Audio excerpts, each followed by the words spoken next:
Ever since George Lucas introduced digital filmmaking to mainstream cinema in the late 1990s with his newly filmed Star Wars prequels, the world of filmmaking has never been the same. There are several arguments for and against the use of that technique, but its accessibility is what has made it so popular. It's caused major change in all aspects of filmmaking, from production to editing to distribution, with digital projectors becoming the industry standard for movie theaters all around the globe. In 2017 alone, 92% of movies were shot on digital, opposed to only 24 major motion pictures being shot on film.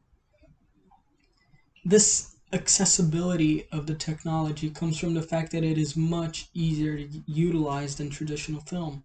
While film can be very tricky and need people with lots of experience to work on it, digital is much easier, and with almost no practice, anybody can start using it.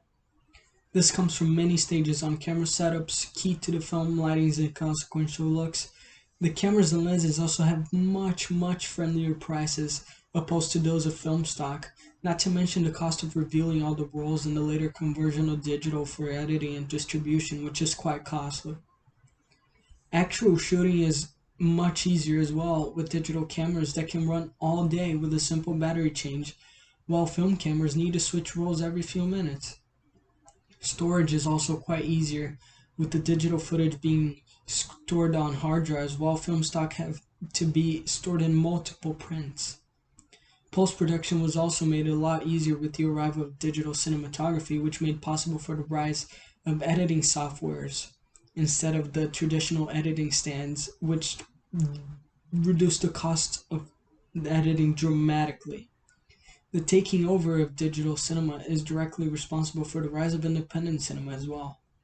Those friendlier prices for cameras and lenses and the easier and cheaper nature of the whole production has made making movies a lot easier, which can lead to some say that the quality of movies has also gotten better due to the creative freedoms filmmakers get from not having the main goal of making money off of it. This rise of independent cinema has led to major surprises in award shows like the Oscars that in the last 6 years awarded three independent movies with the biggest award of the night, the Best Picture of the Year, over the big studio movies that traditionally win those awards.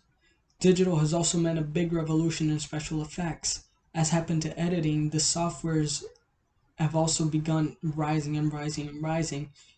and now green screen, motion capture suits, and sound stages are the norm, opposed to the older practical effects, which are much more expensive as well. Today, because of this accessibility, most medium to high level movies have at least a few scenes of special effects, even if they're imperceptible. The new generations of filmmakers have grown up with digital and will continue to make movies that way for the foreseeable future. But there are those who will not bow to the use of this technology for all the money in the world. The older generation of filmmakers, those who grew up watching and making classic films, are still remarkably resistant to new technologies and do not hide their despise for it.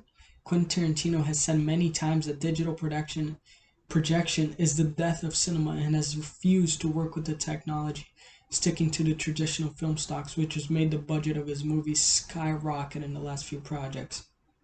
For comparison, in 1992 he made Reservoir Dogs for about $1 million, and in 2015 his western The Hateful Eight had a budget of $44 million, and they were both mainly set on one location. Paul Thomas Anderson is also a main advocate for the use of film, who's even reluctant to distribute some of his movies on the now norm digital projection, and has demanded that they have a small window where they are at least in a few theaters distributed and projected in their original film form.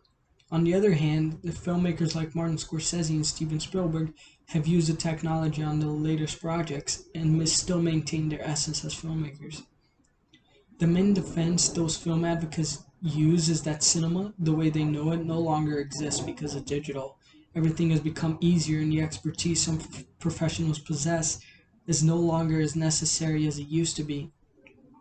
They grew up on film, and they firmly believe in the preservation of it because of what it represents to them. But the truth is, digital has come to stay, and it has made a lot of changes for the good in the industry and a lot more people to make movies, making it less elitist as it used to be.